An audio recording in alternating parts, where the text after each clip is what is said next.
నాకెందుకు పెడుతుంది నాకు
జాగ్రత్త.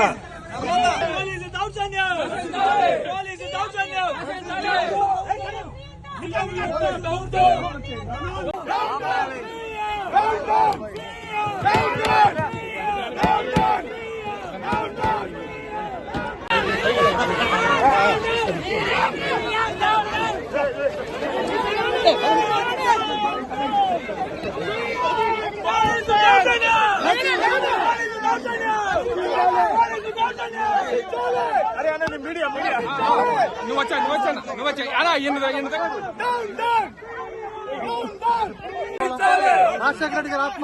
రాజశేఖర రెడ్డి గారి ఆత్మ ఎలా తీసుకుంటుంది? నిజంగా ఇది బాధ. చెప్పండి మేడం, మీరు ఎలా ఫీల్ అవుతున్నారు? అమ్మ ఎలా ఫీల్ అవుతుంది, నాన్న ఎలా ఫీల్ అవుతాడు ఈ సంఘటన చూసి? ఆయన ఆత్మ శోభిస్తూనే ఉంటది, అమ్మ కూడా బాధపడతారు. ఈరోజు రాజశేఖర రెడ్డి బిడ్డ పోరాటం చేస్తుందంటే ఎందుకోసం చేస్తుంది? ఆంధ్ర రాష్ట్రంలో బిడ్డలకు ఉద్యోగాలు రావట్లేదని పోరాటం చేస్తే కనీసం సెక్రటేరియట్ లో రిప్రజెంటేషన్ ఇవ్వడానికి కూడా ఈరోజు హక్కు లేదు, మాట్లాడడానికి స్వేచ్ఛ లేదు, జర్నలిస్ట్ రాయాలన్నా కొట్లాడాలన్నా స్వేచ్ఛ లేదు. ఈరోజు కనీసం సెక్రటేరియట్ లో రిప్రజెంటేషన్ తీసుకోవడానికి ముఖ్యమంత్రి లేడు, హోంమంత్రులు లేరు, డిప్యూటీ చీఫ్ మినిస్టర్లు లేరు, మంత్రులు లేరు, కనీసం సీఎస్ కూడా లేరంటారు. ఇక వీళ్ళకి ఏం చేతనైంది? పరిపాలన చేతనైందా?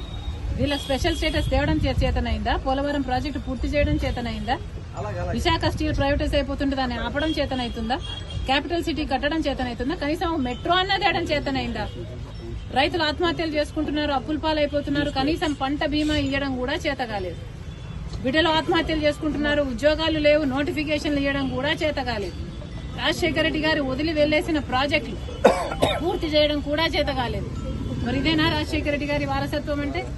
ఆలోచన చేయాలి. ప్రజల కోసం కొట్లాడుతున్నాం మేము. ఈ రోజు కనీసం కనికరం లేకుండా, మహిళలను చూడకుండా రాత్రి నన్ను పార్టీ ఆఫీస్ లోనే ఉండేటట్టు చేశారు.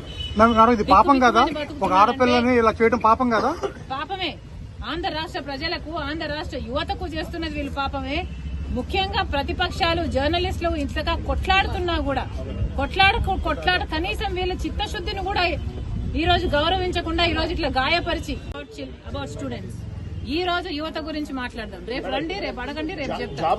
కానీ ఈ రోజు 2,30,000 ఉద్యోగాలు ఇస్తామని చెప్పి ఇయ్యలేదు, జాబ్ క్యాలెండర్ ఇస్తామని చెప్పి ఇయ్యలేదు, 23,000 మెగా డిఎస్సీ అని చెప్పి ఈ రోజు దగా డిఎస్సీ 6,000 ఇచ్చారు. అది కూడా 26 రోజులు టైం ఉండగా ఇచ్చారు. పిల్లలు ఎలా ప్రిపేర్ అవ్వాలి? అసలు ఈ ప్రభుత్వానికి మనసే లేదు. ఉండను బండను మీ చేతి గాయం ఎవరు చేస్తారు? పోలీసులు ఇంకెవరు చేస్తారమ్మా?